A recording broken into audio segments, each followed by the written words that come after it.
पश्चिम बंगाल के राजनीति में टीएमसी के 3 पूर्व राज्यसभा सांसदों के बीजेपी में शामिल होने के बाद अब विवाद और गहरा गया है। इस फैसले पर सिर्फ विपक्ष नहीं बल्कि बीजेपी के कई कार्यकर्ताओं और समर्थकों के बीच नाराजगी देखने को मिल रही है। सोशल मीडिया पर पार्टी के कई समर्थकों ने खुलकर अपनी प्रतिक्रिया दी है और नेतृत्व के फैसले पर सवाल उठाए हैं। दरअसल सुखेंदु शेखर रॉय, सुष्मिता देव और प्रकाश चिकबराइक ने गुरुवार को बीजेपी की सदस्यता ग्रहण की।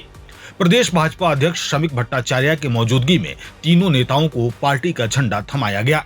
इसके बाद बीजेपी के आधिकारिक सोशल मीडिया पोस्ट पर बड़ी संख्या में कार्यकर्ताओं और समर्थकों ने अपनी नाराजगी जाहिर की।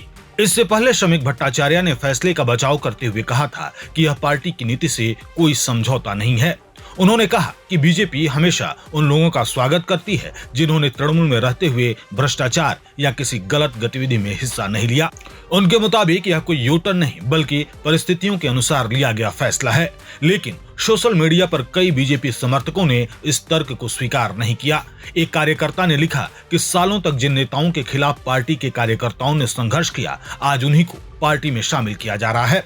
उन्होंने सवाल उठाया कि क्या कार्यकर्ताओं का संघर्ष, त्याग और बलिदान अब कोई मायने नहीं रखता। एक अन्य समर्थक ने लिखा कि उन्होंने पार्टी के लिए सड़क पर संघर्ष किया, पुलिस की लाठियां खाईं और कठिन परिस्थितियों का सामना किया। अब उन्हीं नेताओं को पार्टी में जगह मिलने से कार्यकर्ताओं का मनोबल टूट रहा है। उनका कहना था कि पार्टी की असली ताकत सिर्फ संख्या बढ़ाने में नहीं बल्कि अपने सिद्धांतों और विचारधारा को बनाए रखने में है।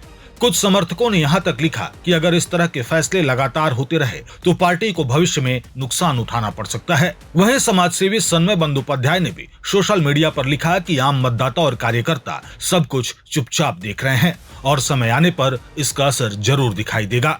हालांकि दूसरी ओर कुछ लोगों ने इस फैसले का समर्थन भी किया।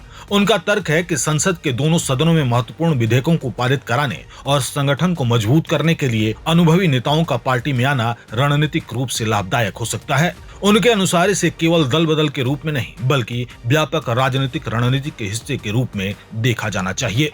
फिलहाल इस पूरे घटनाक्रम ने पश्चिम बंगाल बीजेपी के भीतर नई बहस छेड़ दी है। अब यह देखना दिलचस्प होगा कि पार्टी नेतृत्व कार्यकर्ताओं की नाराजगी को कैसे संभालता है और आने वाले दिनों में इस फैसले का राजनीतिक असर क्या होता है।